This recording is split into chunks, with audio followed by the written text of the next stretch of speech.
Welcome to What the Health? The podcast where anything health is fair game. There's a lot of garbage advice and misinformation out there that can leave you feeling stumped and stuck. Together, let's sift through the sea of BS and find the best ways to get healthy and stay healthy. Join the team as we tackle the trends and bust the myths about health and wellness. Here are your hosts, Dr. Dan Turo, Angela Turo, and Dr. Riley Brown.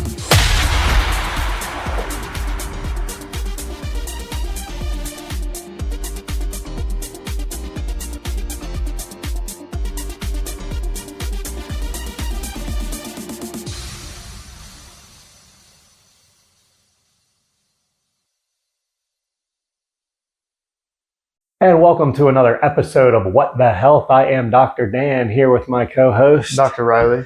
Welcome back, everyone. In today's episode, we really want to dive into the phases of chiropractic care. And we actually, over the years, chiropractic has been, has become well known for the different phases of care, when you're talking about chiropractic. And there's been different names for those phases, but we really want to incorporate it as the 3 C's of chiropractic phases of care, and really kind of discuss where a lot of our patients maybe start care at, but ultimately where our vision, we always talk about becoming the best advocates, your best self-advocate, and health, your very own health advocate. So, we want to talk about, what we can do to, really help kind of maybe the understanding of where you're starting with care, but ultimately where you'd like yourself and, family members to get to. So, as with everything, we talk about on the show, anything none of this information should be used for, diagnosing or treating anything. Always talk to your trusted healthcare provider. But with that being said, that little disclaimer, we're going to just go ahead and dive into the phases of care. So, first one, Dr. Riley, and you can tell me, this is where I believe the majority of our patients come in at, okay, is our condition. That's the first C, our condition phase of care. And so why don't you take a minute, from your perspective, being in practice about a year now, what does that mean to you, and what do you see on a daily basis? Yeah, based on, the condition, or that they're like, anything to help me just get this pain away from me. Yeah. That's kind of where they're at, whether it be, they've heard about chiropractic care, they understand, the philosophy of it, and they're like, okay, this symptom X showed up. If I get care early, when this showed up, hopefully I can get out of this, acute, I'm in a lot of pain. Or, the people can come in, they're like, I've had this reoccurring for X amount of time. I go get a medication or, PT, and I get this to go away, but then boom, it comes back just as hard. So that kind of like that condition based, okay, get me out of this pain. Yeah, they're kind of stuck in this yo-yo cycle of like, they'll feel a little bit better, and then they, fall back down because they stopped doing the things that were helping. And and I think that's, there's a number of reasons that those conditions can come about, right? And when we talk about healthcare conditions, we're going to focus, I think, a little bit more on like the aches and pains that people come in with, but certainly chronic disease, insulin resistance, type 2 diabetes, low energy, chronic fatigue syndrome, digestion, indigestion, bloating, constipation, diarrhea, breathing challenges like, asthma, allergies, chronic sinus conditions. Like, a lot of these things can be linked to dysfunctions going on in the system. But, the easiest way to look at it is, hey, I woke up, I bent over to tie my shoes and my low back flared up, or, I was bending over in my closet and I sneezed and now, I can't, turn my head, or I slept funny on my pillow and I can't turn my head in traffic. So, or I have a headache coming on. I've been sitting at my desk all day at work and I've got this, massive headache. So a lot of times it's the conditions that are, it's the pain, right? The ache or the pain that's driving someone to do something. Only 2 motivators in life. You know what those are, right? What are they? Pain and pleasure. Okay. And which one's more motivating? I would assume pain. It's extreme. It's 10 times. It's 10 times more motivating. pain is a 10 times better motivator than pleasure. So again, we are designed that we either seek pleasure or we run away from pain. So that's where, again, most people wait until, the pain, which is the alarm bell, the signal going off to go do something about it. But because pain is such a strong motivator, they'll hang around, they'll start to feel better. And if the pain goes away, then what happens? Yeah. They quit, right? They stop care. And again, a lot of times what happens, we see, these very acute conditions that, that show up. And again, when we talk about acute, the pain is acute, right? Like that may have just shown up, but we could take an x-ray and see that, they have significant degeneration from like a sports injury or a fall in their childhood or, whatever the case may be. Like, we can see a, 20-year history, especially if the person's in their 30s or 40s, we can see a 20-year history of breakdown, in their spine that shows this problem has been developing. Well, they just woke up with the pain maybe that week or, that month. But, that the problem, the underlying reason the problem showed up in the first place is that the spine has been slowly, degenerating and progressing down this, path of getting weak over the past, 20, 30 years. Yeah. So when we talk about the acuteness of the pain, it's like, okay, well, maybe the pain showed up in the last couple of weeks, the last month. And then they start care, they get a couple of adjustments. And we see this all the time, right? You start care, you get a couple of adjustments. And I'd say the average person within 3 to 6 visits is probably feeling significantly better from, whatever they came in with, whether it was headaches or shoulder pain or, sciatica, low back stiffness, tightness, whatever the condition was that drove them in, within 3 to 6 visits, within a couple of weeks, they're feeling significantly better. So then if we take that to, the pain, the pain being the motivator, well, now the pain is starting to be removed, right? So now the motivation of, continuing down the path of ongoing care has been removed. And so now we want to, so now a lot of people will drop off after that condition starts to resolve. And Dr. Pierce, because we practice the Pierce results system, Dr. Pierce talked about that in terms of when you have someone, a patient that walks into your office and they have an acute pain, regardless of, what modality they decide to do, whether it's a physical therapist, whether they go to their medical doctor and get pain medication, whether they take an over-the-counter pain medication, whether they, go to the chiropractor, go to the dentist, whoever they seek treatment for, 60% of those acute pains that show up are self-resolving within a couple of weeks. Yeah. Okay. And so most of the time the person is going to give credit to whoever they see, in that initial time frame. Okay.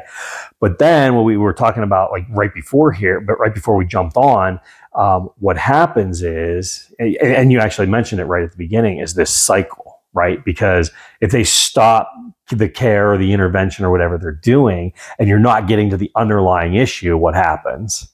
It's going to keep that coming back. Yeah, it keeps coming back. So now we move from, this acute condition, this pain that showed up because the underlying reason is not getting corrected. Yep. Now we move more from an acute to a chronic condition. Yeah. And again, chronic disease we know is at the forefront of our, of our sick care society, right? Yeah. 90% of, health symptoms and health challenges that people suffer from are chronic disease, right? Because it's been there for a long time. So, and a lot of that can be traced back to, early injuries, early. Yeah. Yeah. I mean, you did sports your whole life, right? So do you, do you experience some of that, now in terms of you're creeping up on 30 or you're not there yet, but you're creeping up on that, some of the stuff that you experienced in your, high school, college days and adolescent days, in terms of what you can or can't do now or recovery or. I think, I got out of a lot of the contact sports relatively early, which was good. Like football, I stopped freshman year, and I think that kind of helped a little bit with some of the injuries I think I could have faced. But I know my freshman year of high school, separated and dislocated the right shoulder, And even when we were trying to figure out that testing stuff, like my right shoulder didn't move. Yeah. is not much of a mover. So I'm I'm fortunate to have that really as my one residual from injuries, but I'm sure if I wasn't under care, I'd be hurting a lot more than what I do. Yeah, and there's still room for improvement, right? Oh, yeah. So, and I think that's what we're trying to get to, the understanding of this condition-based care. Our entire healthcare system.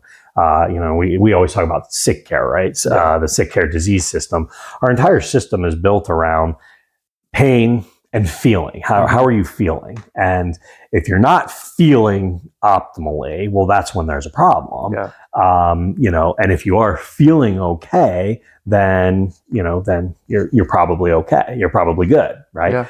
But the challenge that we always talk about is, how many of us know someone that was completely fine, one day, they were out on the golf course or they were working out in the gym, and then the next day, like, boom, they die in their sleep. Yeah. And, unfortunately, that is such a common occurrence that we hear of. And it's like, well, if, whether it was a heart attack or a stroke or whatever the case may have been, there was obviously some underlying condition that led up to, that death being the first, major sign of illness. So the reason we talk about, pain is a great indicator that there's something going on, but it's not necessarily the only indicator that something could be developing and progressing. And that's when we talk about subluxation in the office, that's the term we use for spinal misalignment and or motion restriction, okay, that's impacting the nervous system.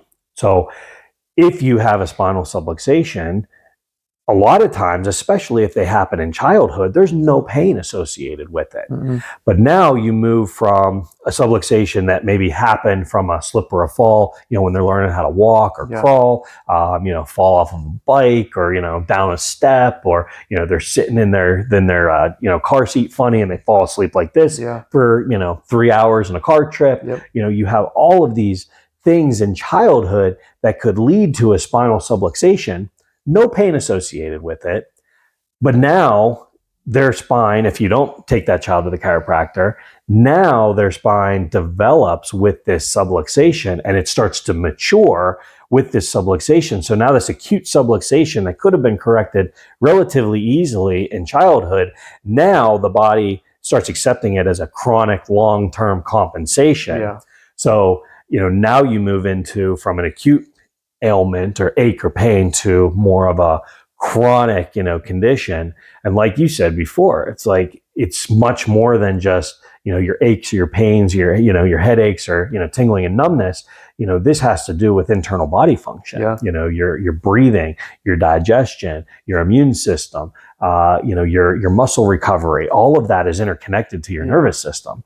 So if you have this chronic subluxation, that is not taken care of from an early age, now your condition, based care is really looking at, if you want to correct the underlying issue and actually stabilize and strengthen the spine, now we need to move out of condition-based care to where you're feeling better in a couple visits to actually correcting the underlying problem, which is the inherent weakness of the long-term subluxation, okay, the restriction, misalignment of the spine that's been there for a long period of time.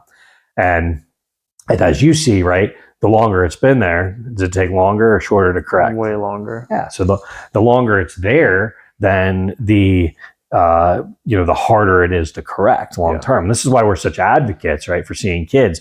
You've gotten pretty comfortable, seeing a lot of young ones in the office. What's been your experience with that recently? A little goes a long way for them. Like, we do the thermography scans to kind of see, if they've got a good bit of nerve dysfunction, and they have the bigger, I think, pre-post changes compared to, when you have those chronic conditions. And so, we'll have the kids come in and, they had a fall or they fell off their bike and stuff like that. And you can easily see like, okay, this is the result compared to last time.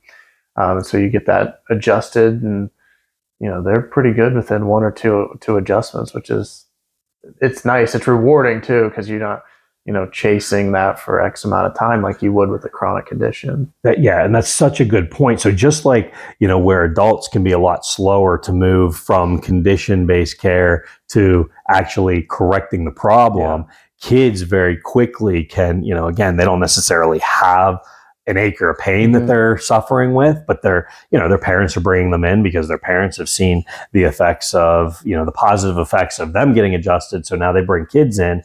And so now kids, within a couple adjustments are actually, they're not even starting care in the condition based, they're in the corrective. And that's the second C, by the way, which I didn't mention before, but your corrective care. Kids now are corrected within a couple visits, in terms of, getting that subluxation, removed or lessened. And we're actually seeing neurological change like that. So that kids adapt so quickly that they can go from a very stressful scan to a very healthy adapted scan very quickly within a couple visits. Whereas adults, as you mentioned, if it's been there for a long period of time, again, the pain may have only showed up, in the last couple of weeks or a month, but we take an x-ray and we're like, you had an accident or a sports injury or something, 20, 30 years ago. And this has not been taken care of very well. And again, maybe they've always, just, I've always had stiffness, or I've always had, this upper back, or I've always had these headaches. And, and again, like when it's flared up, maybe they go to their medical doctor, maybe they take some over-the-counter medication, maybe they go see a physical therapist for, a couple visits, a couple weeks. And then it's like, all right, they're feeling a little bit better. And then boom, they stop what they're doing. But they never get to the actual corrective, stabilizing it and strengthening, the actual spine and areas around it to truly make a correction. But Jerry, do you have a story with like some kids that you've worked with? Because I know you've seen so many in the office recently. A lot of young moms bringing babies in, and you have a story that is top of mind recently. One of our patients brought her. I think her daughter's the same, like 2 weeks, I think, younger than Madeline, my baby. And she was having some like crawling issues. She was still crawling, but she would almost drag her left leg while she was crawling. And, that was her only issue. She was sleeping pretty good, eating well, sitting up, just. And even starting to stand up a little bit, but her parents were really concerned about that cross crawl. And so, we did the DTG, another thermography scan that we do on children, and she's 8 months old, so I'm running the scan up and checking her temperature in the neck, all of that. It's all within the normal that we want. And so the last thing we do is we check the glute folds, and I saw a little bit of deviation there, so I just I did a little bit of work on her sacrum, and I don't think I saw her back for 2 or 3 weeks. And so mom comes back in with her. I was like, how's everything going? And crawling perfectly fine now. No leg lag or anything with the crawling. So just that one adjustment on an 8-month-old made a huge difference, and so that was pretty cool. And then seeing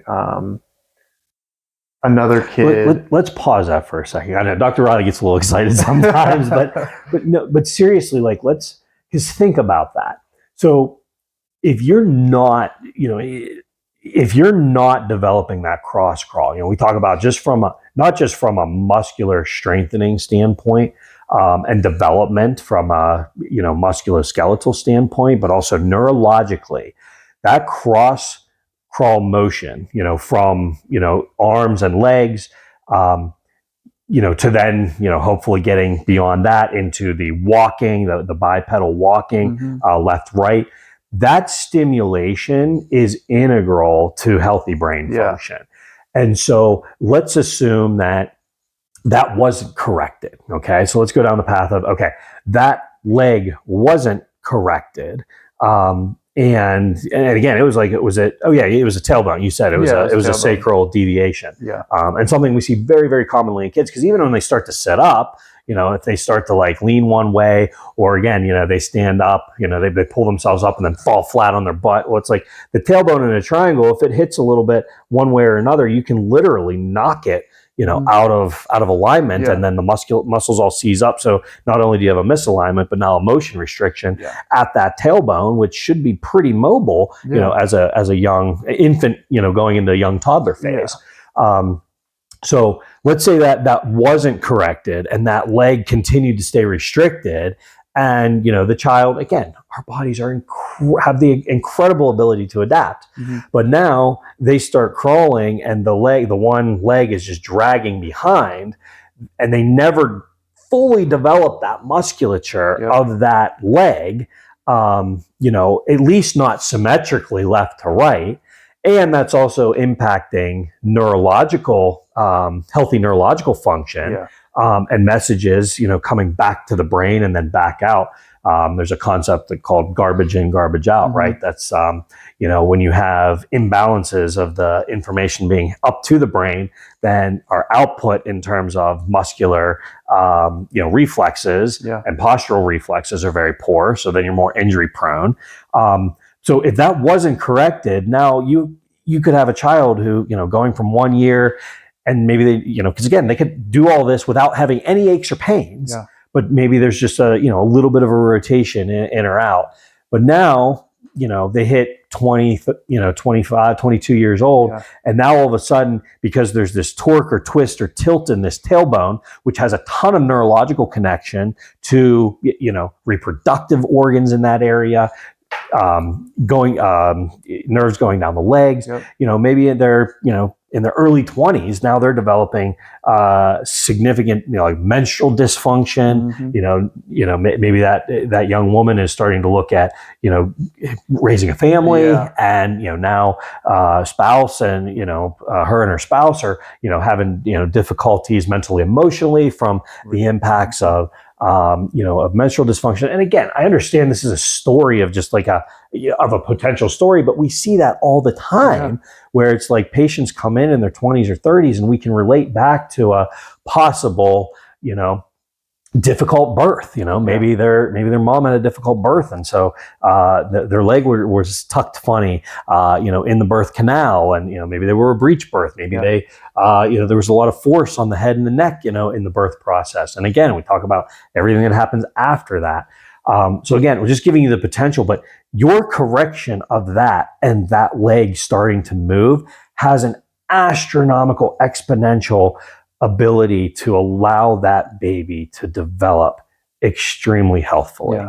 And I mean, and doing that for a kid is just such a rewarding experience as a healthcare practitioner, because one of the things I always say is like, we're never going to know all the things that we may have prevented, until maybe one day we're up in heaven and we just, get a nice little outlook. And I don't know if that's the case, who knows, but yeah, it's like, we never know in this lifetime what was prevented by allowing healthy neurospinal development, especially in these young kids. So yeah, we have that, condition now in that corrective. We're such a big fan of getting kids corrected at a young age, because then their timeline of care and how many adjustments they need is significantly reduced, versus the adult who comes in with the ache or the pain in the neck, who's in their 20s or 30s, and that can be traced back to an injury in their adolescence or young childhood. And now they're moving from getting out of pain and the condition-based care to actually correcting the problem goes from a couple visits to now several months of actually stabilizing and strengthening. So did I say that? Did I say that well enough? Yeah. So that's where, again, moving from that condition-based to corrective care, I think has a lot to do with where you start care, in your health journey. If you, and again, if you've never experienced, regular chiropractic care, we're going to get into this in a minute in the last phase of care, but like, if you've never experienced chiropractic care, we talk about this all the time. Like, I just function better, right? Like, I work out a lot, we adjust a lot. So it's like, if that neck starts to tighten up, not only does that impact, mental clarity, but energy level, everything is impacted when your spine is not moving at its optimal range. And so that's what we're analyzing all the time, is we're analyzing, is that spine moving and aligned as well as it could be? And is that nervous system, acting and functioning as well as it could be. And so now we're allowing the opportunity for optimal level of health. Yeah. So we're very, very popular in the corrective, right? We get a lot of people in condition-based care, and they a lot of people, they understand after we show the x-rays, right? How long the problem may have been there, even though the pain may have just showed up. It could have been there for, 2 decades or more. Yeah. So now they're committed to actually doing some correction to where we actually see pre-post changes on their x-rays and see their thermography and their nervous system starting to wake up. And then this is where a lot of people, I think, I think a lot of our patients see the value in the long term and the longevity of checking in regularly, because we start to move now. I hate the term maintenance, right? And I think we've talked about this before. Yeah. It just sounds so much like a machine, right? Yeah. This idea of maintenance is like, we're going to keep you where you're at and hopefully not allow you to break down, right? Yeah. Did you have something? No. Okay.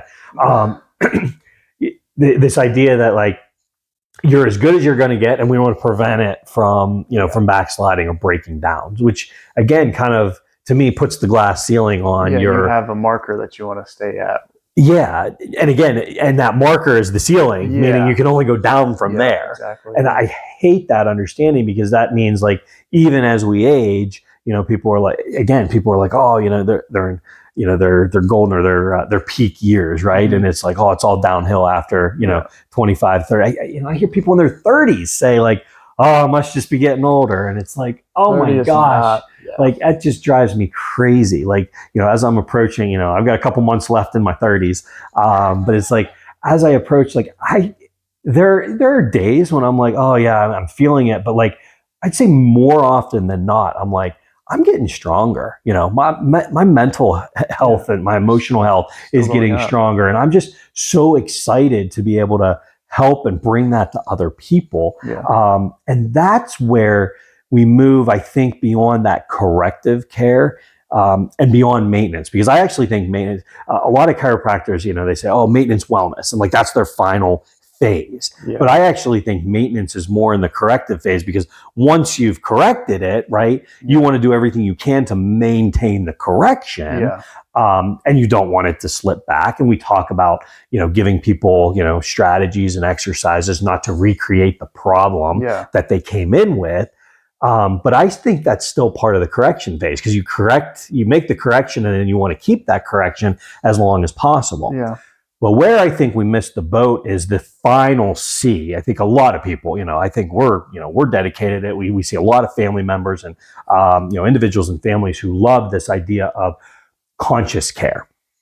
And this idea of conscious care, first of all, there was a study done probably close to a decade ago now, where they actually did the long. Are you familiar with the study, the serum thiol study? So serum thiol is a marker in the bloodstream that has to do with DNA repair. Okay, and so what they found, and it tends to be a good marker for longevity. And what they saw was people, there was a broad, there was a broad study done on people who just did condition and maybe corrective care. So they were only, doing chiropractic for, a couple weeks or months versus those who did chiropractic care for 5 years or more. And they saw that the people who were with a chiropractor and, did, and I forget what the frequency was. I think it was maybe once a month at a minimum. But they were with a active chiropractic care for 5 years or more. Their serum thiol levels were higher, statistically higher than those who, did not do chiropractic care for that length of time or didn't have any chiropractic care. So again, from a longevity standpoint, there are markers, both hormonally and chemically, that the body are starting to activate being under long-term chiropractic care. So we get into this concept of conscious care, adaptation, body awareness, performance, trying to, train. Like, you've done some training, right? Mm-hmm. I mean, you like to, compete in different events. So talk about some of your training, leading up to, some of the events that you do. Like the Tour de Donut. I knew you were going to mention that. There's a cycling thing that I do every August. It's called the Tour de Donut. And it's, I think, just shy of 40 miles and 3 stations. Individually, right? Or as a team? No, individually. You do 40 miles. You sign up as a team, but everybody does the same length. And, you have 3 stations where you try and eat as many donuts as you can. And so, performing with that, I get, I think I'm at a good point of health to where, I'm definitely past that maintenance. Like, I don't want to just train, 20 or 30 miles. Like, I want to be able to go 40. And then even when I hit that 40 marker, I want to be able to have the ability to go 50 or 60 miles. Cause if I hit that 40, it's like, there's no purpose to continue after that. But I think that could tie back to health of like, you hit that conscious care, you don't want to go back to that maintenance care. And we talked about this before we even started the podcast of like, maintenance is trying to prevent the injury you came in for, whereas like corrective or conscious would be, preventing some of those issues from starting again, going back to that acute phase. So, even going back to that training, it's like, I don't want to just train for a certain marker. Like who knows what it's going to throw at me. I want to be able to continue if needed. Well, and again, we talk about that adaptation, right? So if we're talking about it strictly from a spinal health perspective, like, the awareness comes into play of like, well, how am I sitting? Even right now, or like, if you're at work for, 8-10 hours a day, am I taking breaks? Am I starting to lean too far forward and, kink my neck to the side, or am I on the phone all day long? Like, so that's the awareness perspective that I think with the long-term conscious care, it brings that awareness to the table. The adaptation comes into play when, let's say you're walking down the sidewalk or, walking out of a grocery store and you step off a curb. How many times have we seen a patient come in and it's like, oh, I stepped off the curb funny. And, my whole spine just kind of like, you just jolted, right? You just feel that whole, system kind of seize up. Because it's an impact to your system. And it's like the adaptiveness of long-term care is that your body becomes more adaptable. And maybe you get a little bit of a jolt or it seizes up, but that's much different. Being able to work your way through that with 1 or 2 visits because you've been under long-term care and your spine is moving and is adaptable, versus the person who is, maybe using a little bit of a cane, or, they've been walking with a limp their whole life because they've had a childhood injury that was never corrected. And so now they step off a curb and not only do they jolt, but they actually tumble and fall down because they can't handle the quick change of environmental circumstance. And that's when we talk about adaptation, we talk about really that cushion of, being able to handle those changes, whether they're quick or slow changes over time. Your ability to adapt, I think, is the simplest definition of health.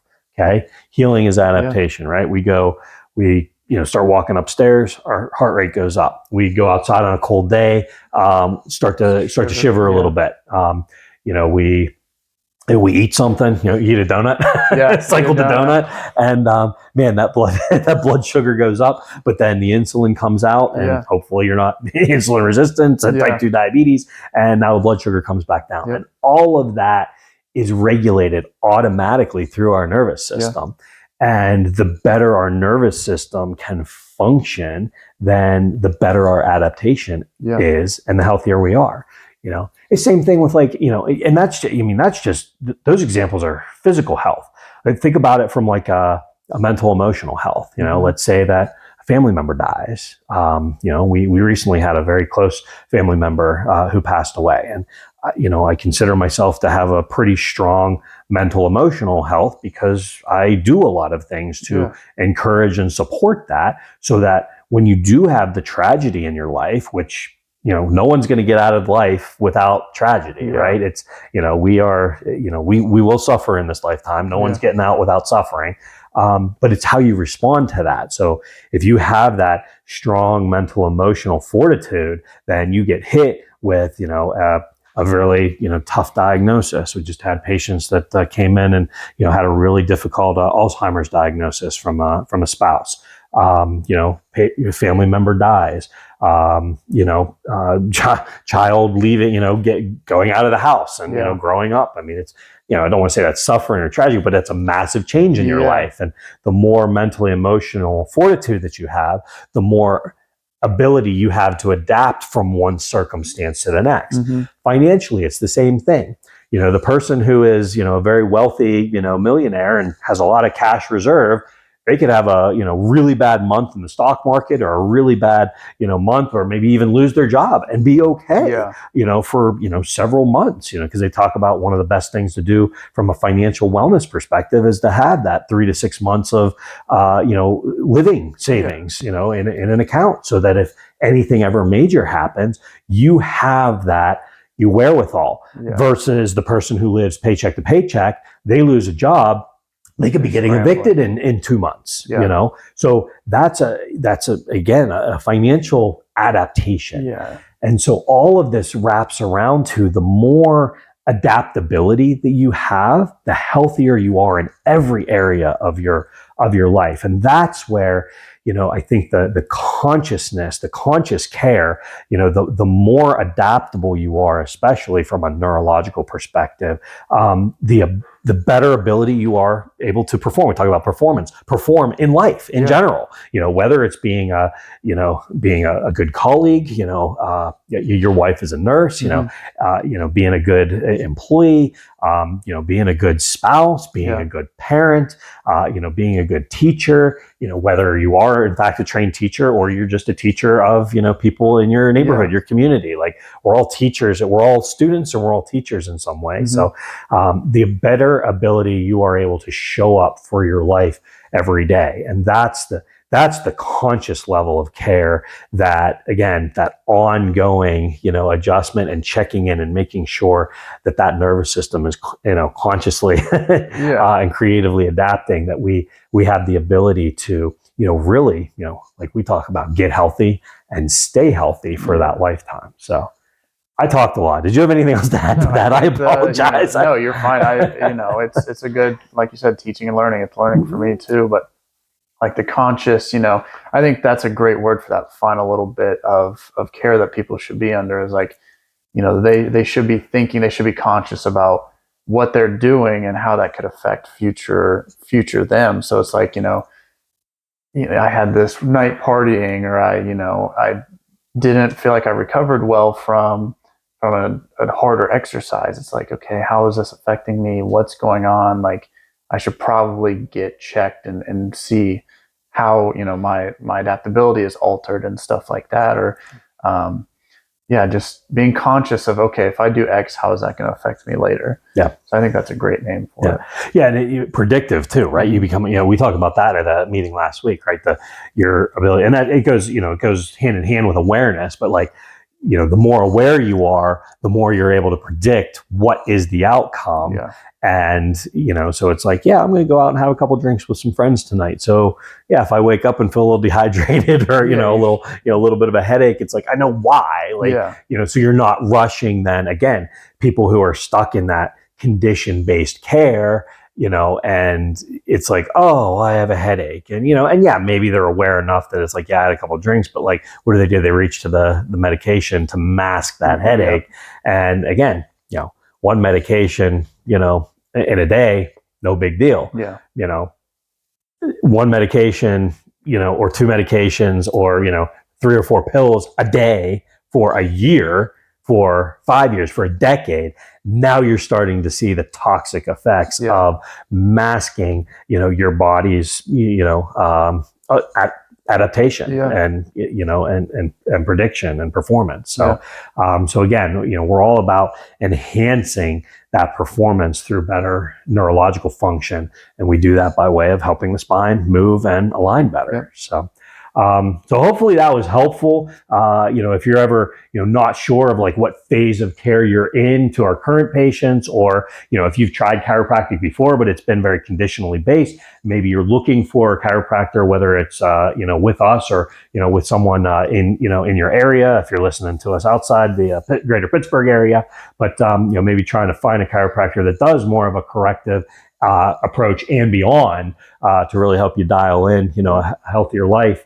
We are happy to maybe to help you out. So if any of this resonated with you, don't hesitate to reach out. We always have, our connection information in the description section. So anything else to add? No, I think it was good. All right. So 3 phases of care: condition, corrective, and conscious. Figure out where you're at and figure out what goals you have moving forward. We'll see you at the next podcast. Thanks for stopping by. Yep. Thanks for listening.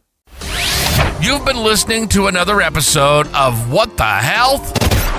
The podcast where anything health is fair game, with your hosts, Dr. Dan, Angela, and Dr. Riley. Brought to you by Chiro Family Chiropractic. If you'd like to learn more about some of the resources mentioned on this show, or you have questions about something that was discussed, please reach out through our website at www.chirofamilychiropractic.com. Remember to like and subscribe to What the Health Podcast to catch all the latest episodes and replay your favorites. Thank you for listening, and remember, we're always here to help when you find yourself saying, "What the hell?"